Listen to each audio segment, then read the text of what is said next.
যে বৈঠকের জন্য যাওয়ার কথা ছিল প্রথম থেকেই আমরা বলেছিলাম যে দ্বিপাক্ষিক একটা মিনিটস নিয়ে একটা আলোচনা হবে।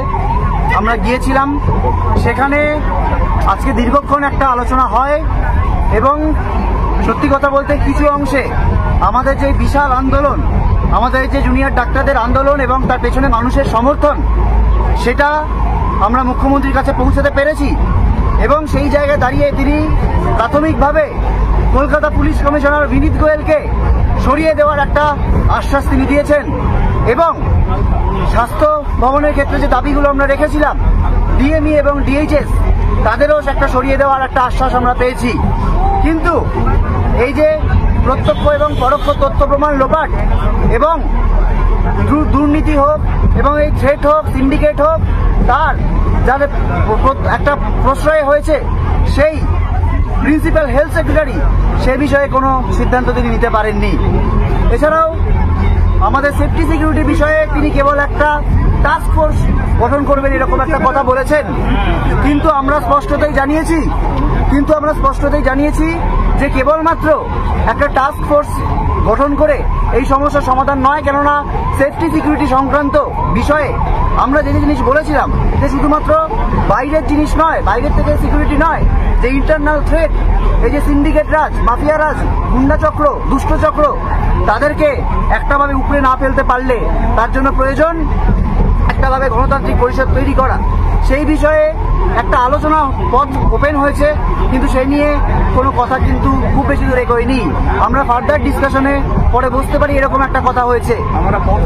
আমরা পথ খোলা রেখে এসেছি, আমরা পথ বন্ধ করতে চাইনি। আমরা যেহেতু সদিচ্ছার একটা ব্যাপার চলছে, আমরা পথ খোলা রেখেছি এবং একথাও মনে করিয়ে দিতে চাই যে যেটুকু আংশিক দাবি আমরা পূরণ করে আনতে পেরেছি সেটা আজকে এই আন্দোলনের একটা বড় জয়। কিন্তু একথা মনে রাখতে হবে যে এইটুকুর জন্য আমাদের 38 দিন ধরে পথে থাকতে হয়েছে।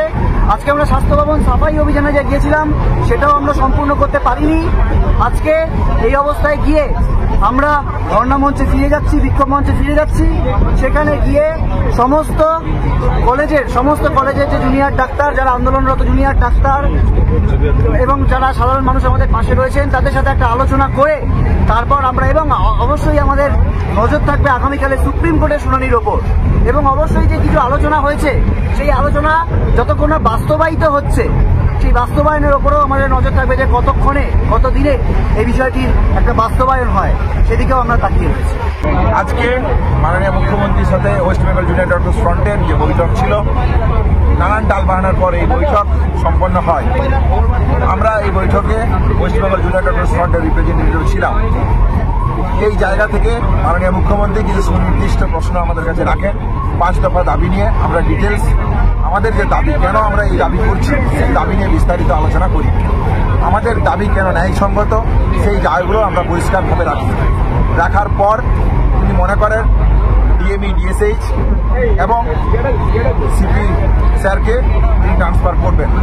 আমরা মনে করি তিনি যে এই মৌখিক প্রতিশ্রুতি দিয়েছেন, মিনিটসের মাধ্যমে যে প্রতিশ্রুতি দিয়েছেন, এই প্রতিশ্রুতি যদি বাস্তবায়িত হয় তাহলে আমরা হয়তো বলতে পারি আলোচনা কিছুটা সদার্থক।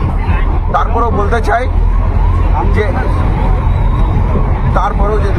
যেটা সেটা হচ্ছে প্রিন্সিপাল সেক্রেটারি আমাদের যে জায়গা ছিল, যে তাকে তার বিরুদ্ধে অ্যাকশন নিতে হবে, ট্রান্সফারের জায়গা করতে হবে, এবং ডিসি সেন্ট্রালের যে পয়েন্ট ছিল আমাদের সেই জায়গাটাতে এখনো কোনো ফলপ্রসূ সম্পন্ন আলোচনা আমরা পাইনি, ফলপ্রসূ আশা আমরা পাইনি।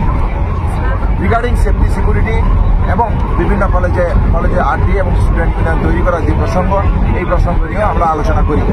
উনি একটা ন্যাশনাল টাস্ক ফোর্স গঠনের কথা বলেন চিফ সেক্রেটারিকে হেড করে। আমরা তাদের ডিসএগ্রি করলেও আমরা বলেছি এই নিয়ে আমরা আলোচনায় বসতে রাজি, যদি আমাদের সেফটি সিকিউরিটি মেজার সম্পর্কে যাবতীয় যা পদক্ষেপ, সেই পদক্ষেপ নিয়ে আমরা ডিটেলস ডিসকাশনে রাজি আছি। এই অবধি আজকের আলোচনা হয়েছে। বাকি ধর্ণা মঞ্চ থেকে আমরা ডিটেলস ডিসকাশন আমরা করব। হ্যাঁ, কিন্তু এই পাশাপাশি এই কথাটা বলে রাখতে চাই, আমাদের আন্দোলন স্বাস্থ্য ভবনের সামনে যেরকম আমাদের অবস্থান বিক্ষোভ চলছে এবং আমরা যে কর্মবিরতিতে আছি, আমরা আমাদের কলেজের সমস্ত ছাত্রছাত্রীরা, নার্সিং, মেডিকেল পড়ুরা যারা এই আন্দোলনের সাথে সরাসরিভাবে যুক্ত, তাদের সাথে সম্পূর্ণরূপে আলোচনা করার পর আন্দোলনের এবং আমাদের কর্মবিরতির গতি প্রকৃতি সম্পর্কে সুনির্দিষ্ট সিদ্ধান্ত নেব। এটাও আমরা মাননীয় মুখ্যমন্ত্রী জানিয়েছি।